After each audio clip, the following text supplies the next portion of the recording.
आपके income tax return file करने से पहले फॉर्म 26A यानी कि एनुअल इंफॉर्मेशन स्टेटमेंट चेक करना बेहद जरूरी है। हालांकि ये अभी सिर्फ और सिर्फ फाइनेंशियल ईयर 1920 के लिए इनेबल किया गया है।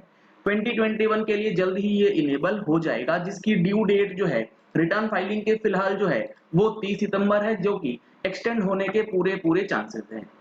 ड्यू डेट से रिलेटेड या फिर जीएसटी और इनकम टैक्स के अंदर कोई भी चेंजेस आती हैं हर महीने, तो वो अगर आपको चाहिए रेगुलर बेसिस पे, तो उसके लिए आप हमारा टैक्स मैगजीन परचेज कर सकते हैं। टैक्स मैगजीन को सब्सक्राइब करने के लिए नंबर दिया गया है।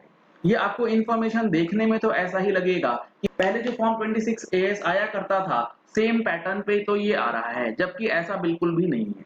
पार्ट ए आपको बिल्कुल वैसा लगेगा, लेकिन यहाँ पर आधार नंबर, मोबाइल नंबर और ईमेल आईडी जो है वो एडिशनल फील्ड दिया गया है, जो कि आपके लिए बेहद जरूरी हो सकता है। पार्ट बी की अगर बात करें तो इसके अंदर एनुअल इंफॉर्मेशन स्टेटमेंट की समरी है, यानी कि इस पूरे फॉर्म का जो समराइज्ड व्यू है वो आपको पार्ट बी के पहले वाले हिस्से में नजर आ जाएगा। इसके बाद आती हैं इसकी डिटेल्स। अब डिटेल्स के लिए आप चेक करेंगे तो पार्ट B1, B2, B3 करके काफी सारे सब टेबल्स जो हैं यहाँ पर रिफ्लेक्ट किए गए। जैसे कि मैं अगर बात करूं फॉर एग्जांपल पार्ट बी के अंदर जो डिटेल्स में अब आपको आएगा फिगर्स, वो किस पैटर्न पे आ रहा है वो समझना जरूरी है। अभी तक अगर आप देखते होंगे फॉर्म 26AS तो आपको सिर्फ और सिर्फ समरी पोर्शन जो है वो दिखाया जाता। फॉर एग्जांपल अगर आपको कोई इंटरेस्ट मिला है तो वो किस बैंक से मिला है, कितना इंटरेस्ट है, कितना टीडीएस है और बैंक का टैन नंबर। अब जो ये इंफॉर्मेशन स्टेटमेंट है, आपको इसके अंदर आपका अकाउंट नंबर जिससे आपको इंटरेस्ट मिला, वो अकाउंट नंबर सेविंग है कि टर्म डिपॉजिट है, वो सारी डिटेल्स आपको यहाँ पर with the address of bank दिया जाएगा। चलिए मैं आपको दिखाता हूं एग्जांपल के तौर पे जो हमारा डिटेल्ड डिस्कशन है, जो डिटेल्ड इंफॉर्मेशन है वो किस तरीके से आता है। यहाँ पर मैंने ओपन करा है पार्ट B7 जो कि अदर इंफॉर्मेशन की बात कर रहा है। अगर आपके ऊपर कोई भी अगर आपके लिए कोई भी टेबल एप्लीकेबल हो, हर एक टेबल में बहुत ज्यादा डिटेल्ड में इंफॉर्मेशन जो है वो इनकम टैक्स के पास अब जा रही है। तो यहाँ पर आप देखेंगे सीरियल नंबर दिया गया है। सबसे पहला है इंफॉर्मेशन कैटेगरी, किस तरीके की इंफॉर्मेशन है, तो यहाँ पर है ये इंटरेस्ट इनकम।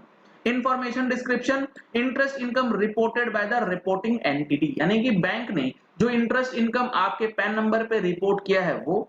इंफॉर्मेशन सोर्स क्या है, किस बैंक ने रिपोर्ट किया है, तो ये हर बैंक का अलग अलग दिखाया जाएगा। यहाँ पर एक्सिस बैंक का अलग रिपोर्ट है, कॉर्पोरेशन बैंक का अलग रिपोर्ट है, स्टेट बैंक का अलग तरीके से रिपोर्ट जो है वो दिखाया जा रहा है। अमाउंट डिस्क्रिप्शन किस चीज का है, ये इंटरेस्ट इनकम है तो इंटरेस्ट इनकम यहाँ पर है।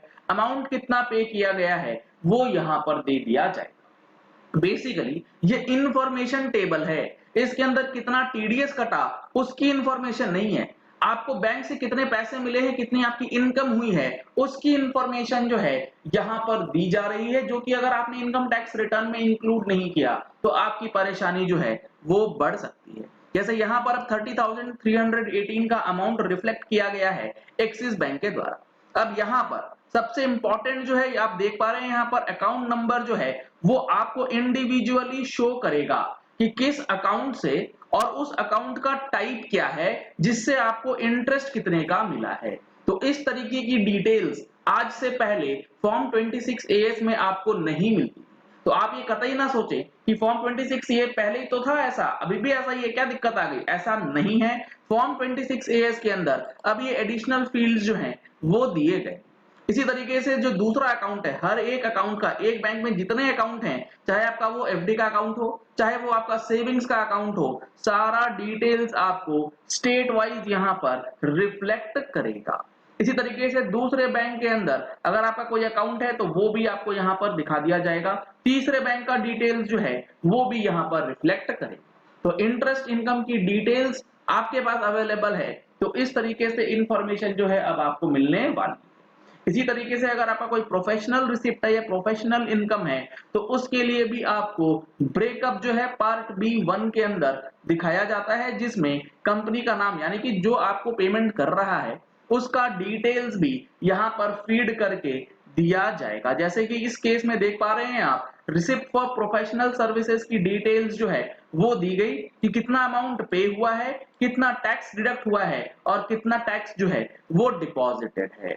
तो ये काफी इंपॉर्टेंट है कि ये फॉर्म 26 एएस को अच्छे से समझना, इनकम टैक्स रिटर्न फाइल करने से पहले इसका एनालिसिस और इसके अंदर जो फिगर्स दिए जा रहे हैं उस फिगर्स को आपने अपनी इनकम टैक्स रिटर्न में एज अ इनकम इनकॉर्पोरेट किया है या नहीं।